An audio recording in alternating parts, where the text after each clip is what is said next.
यहाँ के जो ठेकेदार है, मुस्लिम पर्सनल लॉ बोर्ड जो है मुसलमानों का, उसमें ट्रिपल तलाक जो है इस्लाम का हिस्सा है। जिस यानी वो शरीयत और कुरान के अंदर अंतर ही नहीं कर रहे हैं। वो कुरान नहीं पढ़ा रहे हैं, कुरान नहीं बता रहे हैं। वो शरीयत जो औरंगजेब के जमाने में आई थी और औरंगजेब ने सीधा का सीधा मनु से लिया था। देखिए, ये सच है, मुस्लिम पर्सनल लॉ औरत विरोधी है। हिंदू कोड बिल अभी भी जो लागू है उसमें सुधार किए गए थे, लेकिन पिछले दरवाजे से तमाम चीजें आ गई। वो और ताहिर साहब का एक बहुत जबरदस्त लेख है कल इंडियन एक्सप्रेस में और आज ट्रिब्यून में, हमको सब पढ़ना चाहिए कि कैसे जो हिंदू कोड बिल के अंदर जो प्रोग्रेसिव चीजें लाई गई थी उसको सबको खत्म कर दिया। देखिए, ये हिंदू सिखों को लड़वाने का किस तरह से एक कर रहे हैं। सिखों की बहुत सारी चीजें ना, वो जो हिंदू पर्सनल लॉ इसके अंदर चलता था, अब कल उन्होंने जालंधर के अंदर शिरोमणि अकाली दल और गुरुद्वारा प्रबंधक कमेटी ने एक सिख पर्सनल लॉ बोर्ड बना दिया है। अभी तक मुसलमान पर्सनल लॉ बोर्ड था, अब एक सिख पर्सनल लॉ बोर्ड भी बना दिया। उन्होंने कहा कि हम इसको होने नहीं देंगे क्योंकि आप हमको बताइए। अच्छा, एक और मजेदार बात, जो इन अपने आप को विद्वान कहते हैं और ये चतुर्वेदी और पंचवेदी और त्रिवेदी, ये सब के सब जाने हुए सारे महान लोग, ये हम जानना चाहते हैं कि इस देश के अंदर एक कानून है, वो है स्पेशल मैरिज एक्ट 1954। डॉक्टर रतन लाल जी, मैं बताना चाहता हूं कि मेरी जो शादी है नीलिमा शर्मा से, वो इसी कानून के तहत हमने की। उनका आप डालिए अभी गूगल में, और यूनिफॉर्म का मतलब आ जाएगा वर्दी। जो चौकीदारों की वर्दी होती है, जो स्कूलों की वर्दी होती है, वर्दी आ जाएगा। यानी आपने सबको एक तरह का पहनाना है। तो मैं ये कह रहा हूं, आपने गरीबी के अंदर हमको सब एक तरह का पहना दिया, महंगाई में सब एक तरह का पहना दिया है ना, बेरोजगारी में हम सबको एक कर दिया आपने। तो इस यूनिफॉर्म सिविल कोड के नाम की ही एक दिक्कत है कि इसमें समानता की सिविल कोड होगा, उसकी बात नहीं हो रही है। ये एक रूप होगा, एक रूप होगा ये, और उसके हम बहुत सारी अभिव्यक्तियां देख रहे हैं मेरे प्यारे दोस्तों।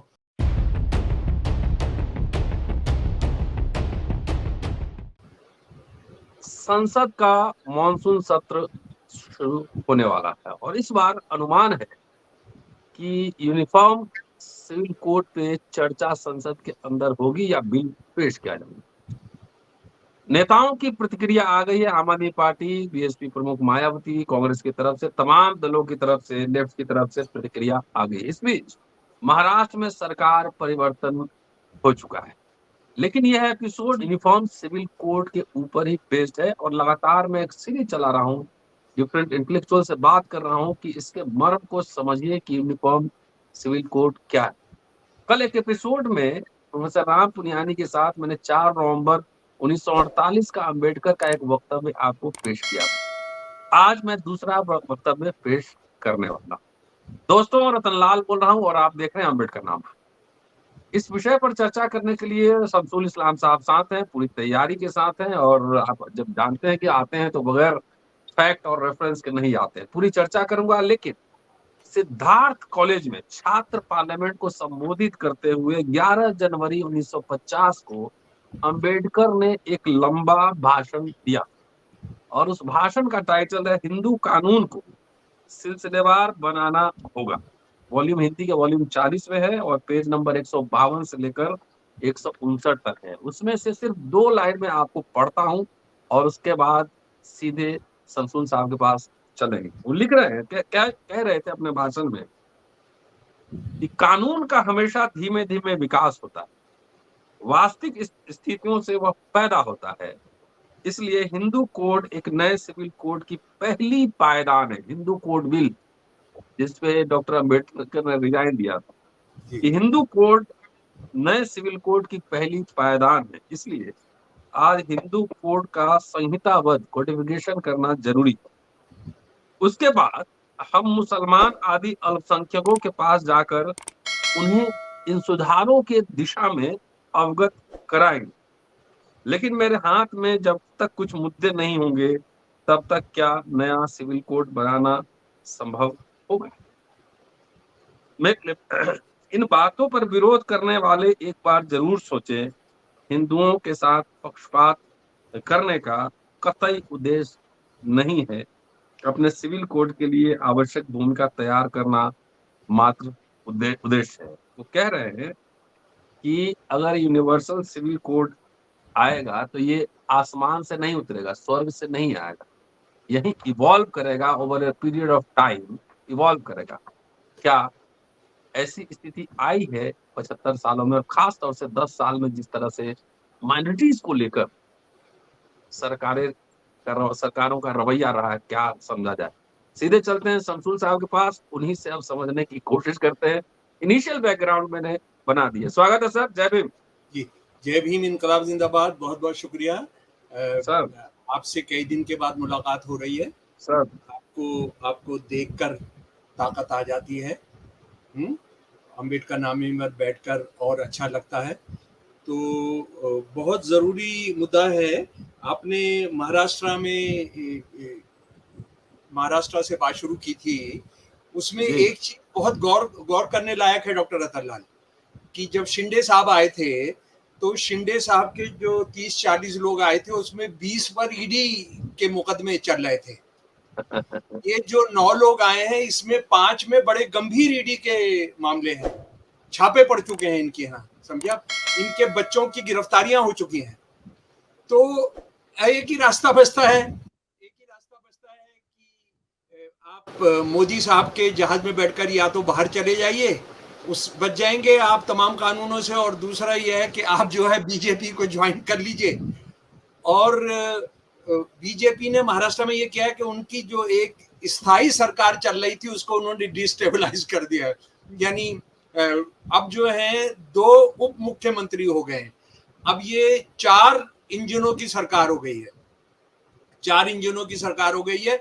मुख्यमंत्री, 2 उप मुख्यमंत्री और प्रधानमंत्री, और शायद अमित शाह भी 5 की हो गई है। तो बेड़ा गर्क होना ही होना है इसका।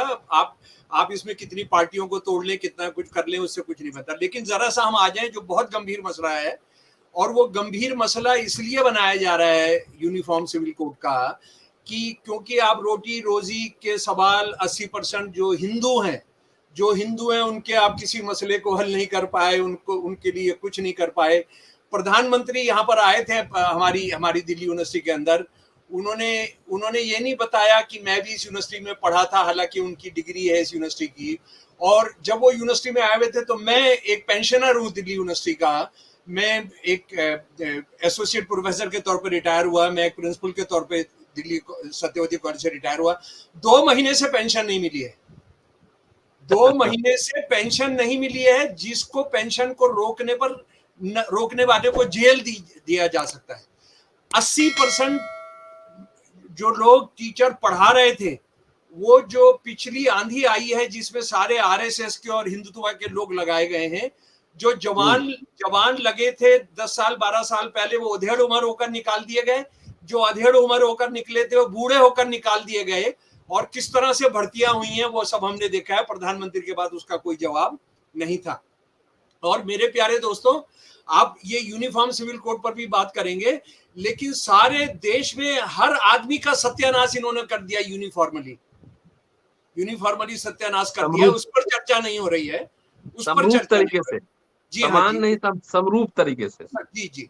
और मैं जरा सा, मेरे प्यारे दोस्तों, माफ कीजिएगा कि ये आरएसएस हिंदुत्व के जो ये आयरन मैन लोह पुरुष लोग हैं, इनको काफी जमीन तैयार मिली है पहले से ही, जो इनसे पहले सरकारों की थी।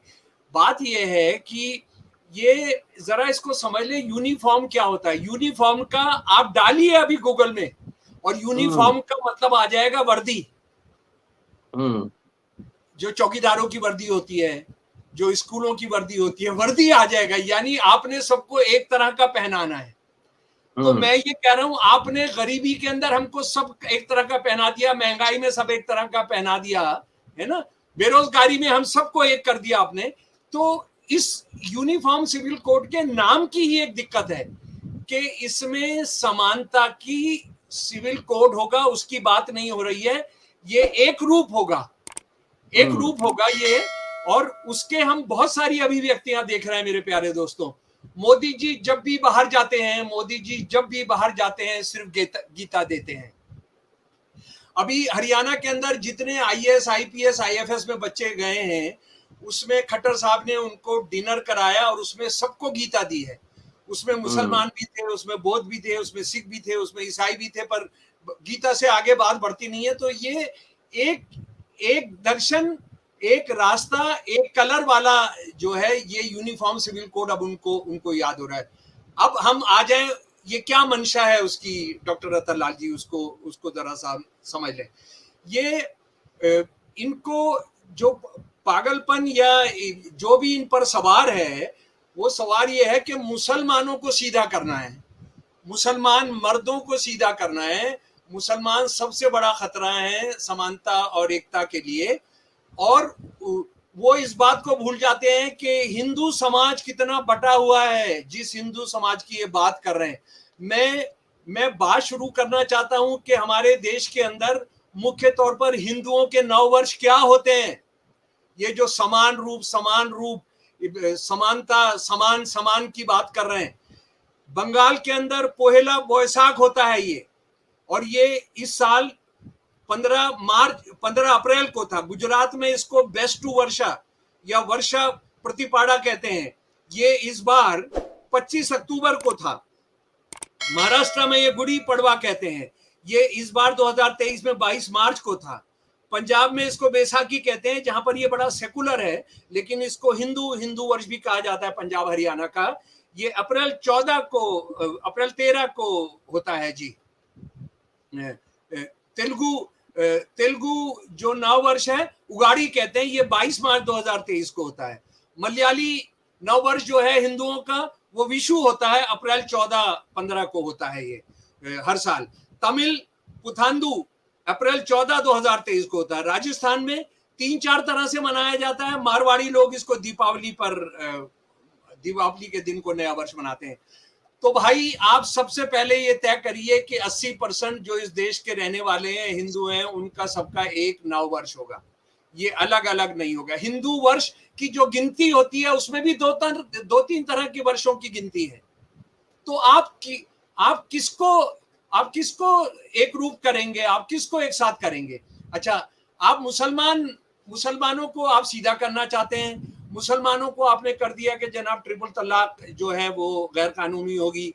4 शादी का एक मसला उठ रहा है कि 4 शादी जो है, 4 शादी इस्लाम में, जिसकी वजह से मुसलमानों की तादाद बढ़ जाती है। लेकिन मैं सरकारी आंकड़ा आपके सामने रखना चाहता हूं कि ये 2021-22 का जो है, ये 1.3 जो परसेंट है वो हिंदुओं के बीच में एक से ज्यादा शादी है, 1.9% मुसलमानों में एक से ज्यादा शादी है, और जो ट्राइबल्स हैं उनमें 1.6 है। यानी अगर मुसलमानों के बीच में 1.9 है, तो हिंदू और ट्राइबल्स के बीच में ये मिलके 2.12 हो जाती है। 2.12 हो जाती है। तो इसका मतलब यह है कि 4 शादी का जो मसला है या एक से ज्यादा शादी का जो मसला है वो मुसलमान केंद्रित नहीं है, वो उससे ज्यादा बड़ा है। धर्मेंद्र और हेमा मालिनी ने जो शादी की है, उन्होंने उसके लिए क्या किया है, और उनकी 2 बीवियां हैं, सीधा रोज आप अखबार में पढ़ सकते हैं वो कैसे हैं। और हेमा मालिनी और धर्मेंद्र जो है दोनों ही मुसलमान नहीं है। उन्होंने धर्म परिवर्तन नहीं किया। हालांकि शादी के लिए उन्होंने धर्म परिवर्तन किया होगा, जिसको छुपा कर रखा गया। उसमें कोई ईडी या कोई उनसे नहीं पूछता है कि ये, या कोई हिंदूवादी संगठन उनसे नहीं पूछता है। अभी 4 शादी और तलाक का जो इस्लाम धर्म के ठेकेदारों ने जो भारत के अंदर करके रखा है, हम जरा बाद में आएंगे, लेकिन हिंदुत्व की बात को जरा सा हम समझ लें। क्या हम लोग भूल गए हैं कि 18 जून को मोदी जी ने जिनको गांधी शांति पुरस्कार दिया है गीता प्रेस को, उनकी 30 से ज्यादा किताबें हैं कि हिंदू औरत को पीटा जाए, उसके पिछले जन्मों के कर्म जो है वो धुल जाते हैं, उसको सती होना है, उसके साथ रेप हो जाए तो वो चुप हो जाएगी। तो क्या आप इसका भी जवाब देंगे कि आपने आज औरत के साथ जो सम्मानित किया है? आप मुसलमान और इस्लाम के जो पगलाए हुए इस्लाम धर्म के ठेकेदार हैं, जिनको कुछ नहीं आता बराबरी और इस्लाम के बारे में, उनको तो आप सजा देने के लिए तैयार हैं, लेकिन गीता प्रेस को आप सम्मानित कर रहे हैं। जो ये 4 शादी, जो मुसलमान मौलवी, मैं उनको जाहिल कहता हूं, वो लोग जिस तरह की बात करते हैं, ट्रिपल तलाक की बात करते हैं। और आपको जहां तक शादियों का मसला है कि ये ट्रिपल तलाक और क्या होता है, और इस्लाम धर्म के अंदर देखिए हलाला है और खुला है और क्या क्या है, मैं आपको चैप्टर 3 में लेकर जाना चाहता हूं मनुस्मृति के, डॉक्टर रतनलाल जी। आप उससे वाकिफ होंगे, लेकिन मैं सोचता हूं कि हमने अपने सुनने वालों को बता देना चाहिए। ये मुसलमान तो 4 शादियों की बात हो रही है। जो कहीं पर भी कानूनी मान्यता नहीं रखता है, खास स्थिति के अंदर उसके अंदर इजाजत दी गई थी, उसके बाद कभी भी उसकी इजाजत नहीं है। जी, ये मैं आपको बताना चाहता हूं कि ये मैं आरएसएस के लोगों को, जब दिल्ली यूनिवर्सिटी में हम किसी बहस में आते हैं तो मेरा नाम सुनते ही वो कहते हैं तुम तो खुला के समर्थक हो, तुम तो इसके समर्थक हो, तुम तो उसके समर्थक हो। ये देखिए 8 तरह की शादियां हैं डॉक्टर रतनलाल जी। ब्रह्मा शादी है। ब्रह्मा शादी क्या है? जब लड़की के माँ बाप बाकायदा एक ठीक ठाक लड़का देखकर उससे शादी करते हैं। अगर वो नहीं हो सकती तो क्या होता है? देवा मैरिज है। देवा मैरिज ये है कि अगर सूटेबल गुरु नहीं मिल रहा है तो किसी ऋषि, किसी पंडित को बुलाकर, किसी पुजारी को बुलाकर आप उसकी शादी करते हैं। अर्शा मैरिज है कि ये किसी लड़की की शादी नहीं हो रही है तो आप ऋषि को शादी में दे देते हैं, ऋषि को आप शादी में दे देते हैं। चौथी शादी है प्रजापतिया मैरिज है। इसमें ये वो मैरिज है जिसमें आप लड़के को फंसाते हैं, लड़की वाले अपनी जायदाद और अपनी दौलत दिखाकर। मुझे लग रहा है कि बिहार में इसको समझना ज्यादा मुश्किल नहीं होगा। और 5वां असुरा मैरिज। असुरा मैरिज है डॉक्टर रतनलाल, जब लड़की की फैमिली को पैसा और आर्थिक स्थिति का दबाव देकर उनको मजबूर किया जाता है अपनी लड़की को शादी करने के लिए। जी, उसके बाद गांधर मैरिज है। गांधर मैरिज ये है कि ये लव मैरिज कहते हैं, जिसको आप लव मैरिज में भगा के ले जाते हैं। जैसे अब आरएसएस के हिसाब से जो हमारे देश हिंदुस्तान के जो आखिरी हिंदू राजा थे चौहान साहब, उन्होंने किया था, वो जयचंद की लड़की को लेकर चले गए थे। तो ये जो लव जिहाद है, ये लव जिहाद तो ओरिजिनल मनुस्मृति से आता है, और ये मुसलमान लड़कों ने भी सीखा होगा, तो शायद ये गांधर मैरिज वहीं से सीखा होगा। राक्षसा मैरिज। राक्षसा मैरिज देखिए, ये मैरिज ये है कि जब एक गुंडा जो है उठाकर ले जाता है, लड़की को किडनैप करके ले जाता है, और मनुस्मृति जो हमारा कानून होगा आरएसएस के हिसाब से, जो वेदों के बाद सबसे पूजनीय हमारा ग्रंथ है सावरकर के हिसाब से, उसमें आप उठा के ले जा सकते हैं उसको। मनु कह रहे हैं वो शादी होगा। और सबसे आखिर का है पिशाच मैरिज। पिशाच मैरिज तो भाई साहब ये वो मनु खुद कह रहे हैं कि सबसे खराब शादी है, लेकिन शादी है जब आप एक लड़की को शराब या नशा करके आप उसको उठाकर ले जाते हैं और शादी करते हैं। तो डॉक्टर रतनलाल जी, इसको हमको समझना पड़ेगा कि इतनी क्रिमिनल चीजों को समझने वाले और मानने वाले लोग आज वो औरत की समानता की बात कर रहे हैं, औरत की समानता की बात कर रहे हैं। और मैं इसमें एक अपने साथ घटा हुआ एक बात बता देता हूं, जो असली अगला मुद्दा है जिसको मैं उठाना चाहता हूं। मुझे एक बार बुलाया गया आईआईटी मद्रास ने बुलाया, और वहां पर बाबा फूले और अंबेडकर एक स्टडी सर्कल है। तो खैर वो बड़ी मुश्किल से उनको परमिशन मिलती है, तो मुझे बुलाया गया, और मुझे उन्होंने बुलाया था कि हम हिंदुत्व पर बात करेंगे। तो हम जब हॉल में बैठ गए डॉक्टर रतनलाल, तो वहां एबीपी के कुछ लड़के थे, उन्होंने चिल्लाना शुरू किया कि नहीं शमसुल इस्लाम, तू जो है हमको हिंदुत्व पे नहीं, तू जो है हमें यूनिफॉर्म सिविल कोड पर भाषण कर, यूनिफॉर्म सिविल कोड पर बताओ। तो मैंने अपने साथियों से कहा, साथी ये तो बहुत मजेदार बात हो गई, यानी ये जो है अपने आप ही आ गए दाम पर। तो मैंने कहा कि ठीक है, और हमने कहा कि मैं ये जो लोग हैं एबीपी के, इनसे ये निवेदन करता हूं कि हम 15-20 मिनट चाय के लिए कर रहे हैं, अगर इनको ज्यादा टाइम भी चाहिए, यूनिफॉर्म सिविल कोड क्या होगा इसका मोटा मोटा खाका आप हमारे सामने पेश कर दीजिए। आप जो है यूनिफॉर्म सिविल कोड क्या है आप हमको ले आइए। भाई साहब आधा घंटा 1 घंटा हो गया, वो कोई नहीं ले आ पाए, और फिर उन्होंने दूसरे हमले करना शुरू किए, इस्लाम पर, 4 शादी, ये सब वो सब। लेकिन वो आप देखिए, ये एक ऐसा हो गया है, टेंट वाले को बुला लिया गया है, हलवाई को बुला लिया गया है, रसोइये को बुलाया लिया गया, कार्ड छप गए, लेकिन दूल्हा दुल्हन तय नहीं हुए, कार्ड भी बट गए।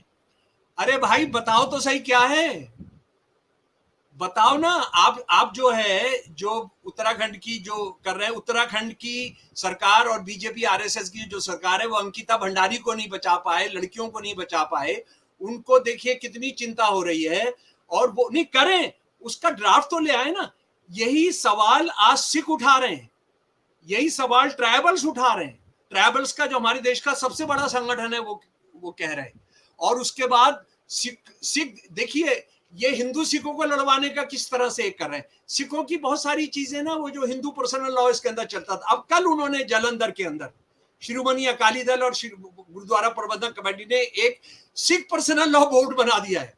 अभी तक मुसलमान पर्सनल लॉ बोर्ड था, अब एक सिख पर्सनल लॉ बोर्ड भी बना दिया। उन्होंने कहा कि हम इसको होने नहीं देंगे, क्योंकि आप हमको बताइए। अच्छा, एक और मजेदार बात, जो इन अपने आप को विद्वान कहते हैं, और ये चतुर्वेदी और पंचवेदी और त्रिवेदी, ये सब के सब जाने हुए सारे महान लोग, ये हम जानना चाहते हैं कि इस देश के अंदर एक कानून है, वो है स्पेशल मैरिज एक्ट 1954। डॉक्टर रतन लाल जी, मैं बताना चाहता हूं कि मेरी जो शादी है नीलिमा शर्मा से, वो इसी कानून के तहत हमने की। इस कानून की खास बात यह है कि इसके अंदर आप किसी भी धर्म को, किसी भी जाति को आपकी शादी होती है, और आपका पर्सनल लॉ जो औरत विरोधी है वो लागू नहीं होते हैं। देखिए, ये सच है, मुस्लिम पर्सनल लॉ औरत विरोधी है। हिंदू कोड बिल अभी भी जो लागू है उसमें सुधार किए गए थे, लेकिन पिछले दरवाजे से तमाम चीजें आ गई वो। और ताहिर साहब का एक बहुत जबरदस्त लेख है कल इंडियन एक्सप्रेस में और आज ट्रिब्यून में, हमको सब पढ़ना चाहिए कि कैसे जो हिंदू कोड बिल के अंदर जो प्रोग्रेसिव चीजें लाई गई थी उसको सबको खत्म कर दिया है। उसमें आपको बाइगेमी नहीं थी, 2 शादी नहीं थी, लेकिन उसको भी उन्होंने तोड़ सीख लिया है। वो जो शादी होती है उसमें ये पेश कर देते कि जनाब इसमें श्लोक जो है सही नहीं पढ़ा गया था, 6.5 फेरे हुए थे, पूरे 6 नहीं हुए, तो उसका वीडियो पेश कर देते, गवाह पेश कर देते, और वो दूसरी शादी कर लेते। ये मैं आपको बताना चाहता हूं कि गीता प्रेस जिसको अवार्ड दिया गया है, उसमें ये कहा है कि मर्द जो है दूसरी शादी कर सकता है अगर उसके लड़का नहीं हो रहा है, और उसको पत्नी से परमिशन लेने की जरूरत भी नहीं है। बाइगेमी जिसके लिए 7 साल की सजा है, वो हिंदू मर्द के लिए गीता प्रेस कहता है कि आप उसको कर सकते हैं। तो ये जो सवाल है मेरे प्यारे दोस्त, उसको हमको बहुत गंभीरता से समझना पड़ेगा। और एक बात जो हमको बहुत अच्छे तरीके से समझनी है, मुझे लगता है कि अगर इस देश में मुसलमान नहीं भी होते तो आरएसएस बीजेपी वाले मुसलमानों को पैदा करा लेते। मुसलमान जैसी कोई चीज है ना। अब कोई नहीं पूछता राजा जनक के कितनी पत्नियां थी, पत्नियों के बाहर जो हरम था उसकी तो कोई बात ही नहीं है ना।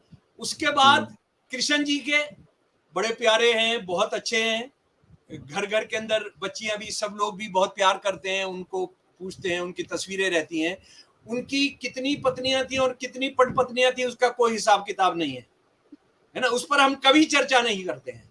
हम कभी चर्चा नहीं करते हैं कि पांडव थे जिनकी एक ही पत्नी थी, उस पर हम कभी चर्चा नहीं करते। लेकिन मुसलमान जो कुछ करते हैं, और मुसलमानों में भी जो घटिया कुछ होता है, उसको सुधारना है। और बदकिस्मती से डॉक्टर रतनलाल, इस्लाम धर्म के हमारे देश में जो ठेकेदार बने हैं, उन्होंने ये हिंदुत्ववादियों को आम मुसलमानों पर हमला करने के लिए उसकी पूरी जमीन तैयार की है। जैसे देखिए, आप इन मुसलमान धर्म के ठेकेदारों ने क्या किया है। इस्लाम का मतलब है औरत के लिए 4 शादियां और ट्रिपल तलाक। इसके अलावा इस्लाम का बराबरी का मैसेज, इस्लाम का 1400 साल पहले का मैसेज कि जब आपने औरत को मर्द के बराबर इस तरह से कर दिया कि अगर औरत को पर्दे में रखना होता या अंदर रखना होता तो उनके लिए अलग हज होता। ये हज जो कल खत्म हुआ, परसों खत्म हुआ, उसमें औरत और मर्द को एक साथ हज पे जाना होता है। और उस हज में औरत ने मुंह नहीं ढक सकती है। अगर औरत मुंह ढक लेगी तो उसका हज जो है मकरू हो जाता है, उसका हज जो है रिडंडेंट हो जाता है। इसको आप समझ लें। लेकिन यहाँ के जो ठेकेदार है, मुस्लिम पर्सनल लॉ बोर्ड जो है मुसलमानों का, उसमें ट्रिपल तलाक जो है इस्लाम का हिस्सा है। यानी वो शरीयत और कुरान के अंदर अंतर ही नहीं कर रहे हैं। वो कुरान नहीं पढ़ा रहे हैं, कुरान नहीं बता रहे हैं। वो शरीयत जो औरंगजेब के जमाने में आई थी, और औरंगजेब ने सीधा का सीधा मनु से लिया था। औरंगजेब साहब के जमाने में जो शरीयत आई और जिसको बाद में अंग्रेजों ने 20वीं शताब्दी के मध्य में या शुरू के अंदर लागू किया, वो हिंदू पर्सनल कानून भी, ईसाई पर्सनल कानून भी, मुसलमान पर्सनल कानून भी, वो उसको जो लागू किया, उसको अंदर से सुधारने के लिए, यानी बहुत चीजें आपने सुधारनी थी, लेकिन औरत को लेकर आपने बिल्कुल सुधारने की कोशिश नहीं की। और बहुत बदकिस्मती की बात है डॉक्टर रतनलाल, और जिसके अंदर हिंदुत्ववादी जो शासक है वो गरीब मुसलमानों पर जो हमला कर रहे हैं, वो इतनी शर्मनाक है कि सुन्नियों के अंदर आमतौर पर शादियों में किताब दी जाती है, एक किताब दी जाती है, ये मनुस्मृति है मुसलमानों की। अच्छा, ये मनुस्मृति है, मुसलमानों की मनुस्मृति है ये। और अच्छा। इसके अंदर आप ये एक बंदा है मौलाना अशरफ अली थानवी, ये दहेज में दी जाती है, समझ गए आप? औरत को अगर रात को शौहर उसका हमबिस्तरी करना चाहे और वो मना कर दे तो सारी रात फरिश्ते उसको कोसते रहेंगे। अगर पत्नी को पति कहे कि तूने जहां इसको पहाड़ को उठा के इधर से उधर रखना है, तो उसको करना पड़ेगा। नरक के अंदर ज्यादा औरतें होंगी, किस वजह से होंगी? क्योंकि उन्होंने अपने पति का आदेश नहीं माना होगा। ऊंची जात के मर्द अगर नीची जात की औरत से शादी करेगा तो वो शादी मकरू है, वो शादी रिडंडेंट है, वो शादी पचाश शादी है। तो आप ये देखिए, इस्लामी, जिसको इस्लामी राज हिंदुत्ववादी कहते हैं, उसके अंदर जो मुसलमान नाम के राजाओं ने राज किया, उन्होंने बिल्कुल मनुस्मृति को छुआ नहीं। उन्होंने मुसलमानों को कोई बराबरी का मैसेज नहीं दिया, उनको दलित और शूद्र बनाकर ही रखा जी। और आज के जो इस्लाम धर्म के ठेकेदार है उसको कर रहे हैं। ये किताब, मैं किताब बैन करने के बिल्कुल खिलाफ हूं। इस किताब को बैन मत करिए, इसको पढ़िए, इसको पढ़वाइए, इसको मुसलमानों को पढ़वाइए कि ये औरत के खिलाफ किताब है। जैसे गीता प्रेस की जो किताबें, आप उसको पढ़वाइए चौराहों पर खड़ा करके, आप बताइए। तो तमाशा क्या हो रहा है? मुसलमान औरत का जो शरीर है उसके डिफेंड करने के ठेकेदार कौन बने? मुस्लिम पर्सनल लॉ के मुसलमान जो इसमें विश्वास करते हैं। और मुसलमान औरत को आजाद कराने का ठेका कौन ले रहा है? जो हिंदू औरत को रेप कराना चाहते हैं और कहते तेरे को चुप रहना है। हिंदू औरत को पीटने की वकालत करते हैं, उसको सती होना है अपने पति के साथ, उसने नौकरी नहीं करनी है, उसने किसी भी लड़के के साथ बैठकर पढ़ना नहीं है। यानी मुसलमान औरत का जिस्म जो है एक इनकी लड़ाई का मुद्दा बन गया। मुसलमान औरत से कोई नहीं पूछ रहा है, हिंदू औरत से कोई नहीं पूछ रहा है तू तेरे जिस्म के बारे में तू क्या चाहती है। लेकिन हम ठेकेदार बने हुए, इस्लाम धर्म के ठेकेदार बने हुए। इस्लाम धर्म के ठेकेदार ठीक है, वो तो मुसलमान औरत का सत्यानाश कर रहे हैं। हिंदू धर्म के ठेकेदारों को देखिए, वो हिंदू धर्म की औरत का ठेकेदार कर रहे हैं और मुसलमान औरत की जीवन को वो सबल करना चाहते हैं, उसकी मुक्ति चाहते हैं। इस साजिश को हमको समझना होगा। 9 दलित औरतों के साथ रोज बहुजन औरतों के साथ रेप हो रहा है, जिसमें 2% से 3% तक कन्विक्शन रेट है, जिसमें से 7 की रिपोर्ट नहीं लिखी जाती है। ये लोग यूनिफॉर्म सिविल कोड लेकर आएंगे, ये लोग यूनिफॉर्म कोड लेकर आएंगे। इनको असल में सबको एक रंग में रंगना है, सारा मोदी इनको चाहिए।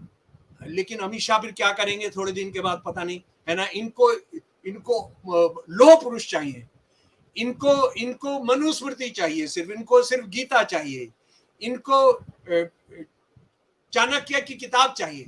और चाणक्य की किताब, आप यूनिफॉर्म सिविल कोड की बात कर रहे हैं, चाणक्य की किताब में एक चैप्टर है कि अगर पत्नी बिना बताए घर से चली जाए, यानी घूमने भी चली जाए, उसको कितनी तरह की सजा देनी है। हिंदू पत्नी, मुसलमान पत्नी नहीं।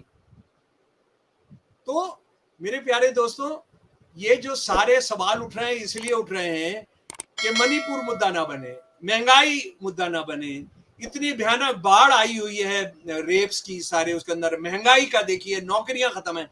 अच्छा, एक मजेदार बात मैं आपको बताता हूँ। कल हमारे मणिपुर के जो मुख्यमंत्री थे, उनका एक फोटो है किसी अखबार में कि वो बॉर्डर पर गए हैं। तो मैं समझा बॉर्डर पर म्यांमार का बॉर्डर है, नहीं, वो कुकी और मेतियों के बीच में जो मणिपुर बट गया उसके बॉर्डर पर गए हुए हैं। और जो चीफ मिनिस्टर का ऑफिस है उसने लगाया है ये फोटो, उसने न्यूज दिया है कि वो बॉर्डर पर उन्होंने दौरा किया। इस देश को इन्होंने कहां पहुंचा दिया।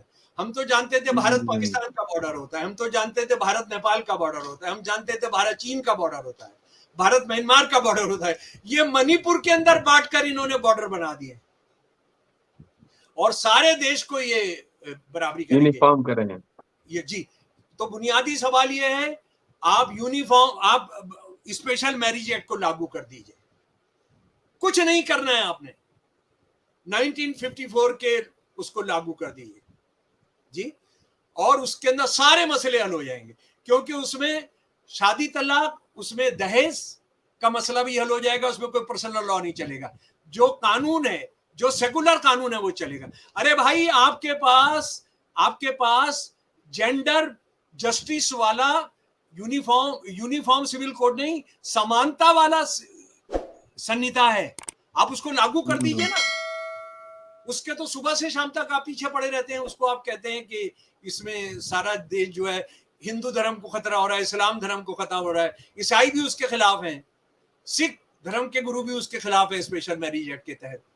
तो डॉक्टर रतन लाल जी, बहुत साफ है, बहुत साफ बात है, आप स्पेशल मैरिज एक्ट 1954 को लागू कर दीजिए। जी, शुक्रिया सर। और आपने बहुत ही गंभीर बातें कही हैं कि औरत का जिस्म ही सिर्फ मुद्दा रह गया है, यूनिफॉर्म सिविल कोड तो दिखावा है। और मैं एक लाइन चलते चलते अम्बेडकर के 1948 के भाषण से कोट कर दे रहा हूँ। हर समाज में सुधार की जरूरत होती है, हर समाज अपने अंदर, 21वीं सदी है, सुधार की जरूरत हर समाज में। लेकिन ये समाज चाहे हिंदू हो, मुसलमान हो, क्रिश्चियन हो, किस दिशा में जा रहा है, हर समाज के लोग और ठेकेदार खुद सोचे तो ज्यादा बेहतर होगा। मैंने पहले स्टेटमेंट में बताया था, कह रहे हैं कि मुसलमानों के पास जाना चाहिए और बातचीत, संवाद करना चाहिए, संवाद के बगैर कुछ नहीं कह रहे हैं। एक और बात जो कह रहे हैं 1948 के भाषण से कोट कर रहा हूँ, अल्पसंख्यकवाद टिका रहे या एक हो, यह बहुसंख्यकों के बर्ताव पर निर्भर करेगा। अल्पसंख्यकों के विरोध में भेदभाव करने की आदत बहुसंख्यक जिस क्षण छोड़ेंगे, उस क्षण से अल्पसंख्यकों के अस्तित्व का कोई कारण नहीं बचेगा, वे एक सार हो जाएंगे।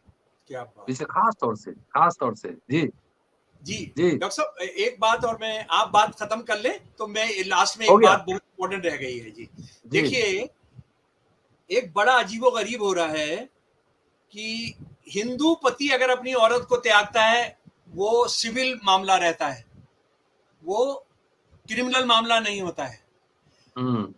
मुसलमान औरत के साथ क्या किया जा रहा है, उसकी आजादी के नाम पर उसको देखो हम सम्मान दे रहे हैं, उसका पति जो उसको तलाक देता है ट्रिपल तलाक के नाम पर, तो वो क्रिमिनल एक्ट हो जाता है, उसको जेल में डाल देते हैं। तो जब वो जेल में चला जाता है तो उसको मेंटेनेंस देने से बच जाता है।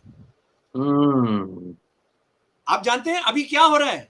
अभी ये हो रहा है कि मुसलमान जो बदमाश पति हैं और लफंगे हैं, जिनको इस्लाम से कोई लेना देना नहीं, या वो पर्सनल लॉ बोर्ड के बहुत प्यारे हैं, तो वो क्या कर रहे हैं, अब तलाक दे ही नहीं रहे हैं, हिंदू मर्दों की तरह से त्याग करके चले जा रहे हैं। पहले तो इस्लाम धर्म में तलाक देना आसान था ना, अब जब उन्होंने उसको क्रिमिनलाइज किया है तो वो तलाक देते ही नहीं है। अब वो गल्फ के अंदर बैठे हैं, कहीं और बैठे हैं, बिहार के हैं, वो कलकत्ते के अंदर है, बंबई के अंदर है, वो तलाक देते ही नहीं है।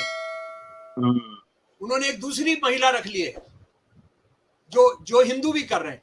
यानी हिंदू जब अपनी बीवी छोड़ेंगे, त्यागेंगे, तो कोई मुकदमा नहीं होगा। धर्मेंद्र जी पर मुझे नहीं लगता है कोई मुकदमा हुआ है, बाईगेमी पर उन पर कोई मुकदमा हुआ है, मुझे नहीं लगता है। हुआ है कोई? नहीं, अभी तक तो नहीं जानकारी है। जी, अगर नहीं हुआ है तो ये कराएं, इसको कराएं। तो मुसलमान औरत को जो उन्होंने उसकी आजादी के नाम पे जो किया, असल में मुसलमान औरत को उन्होंने भिखारी बना दिया। उनको अब मस्जिदों के बाहर बैठ के और होटल जो है उनके बाहर बैठकर अब वो अपने खाने के लिए भीख मांग रही हैं। पहले उनको जो मुकदमा चलता था, तो जो दीवानी मुकदमा चलता था, उसमें उनका फौरन उनका मेंटेनेंस तय हो जाता था।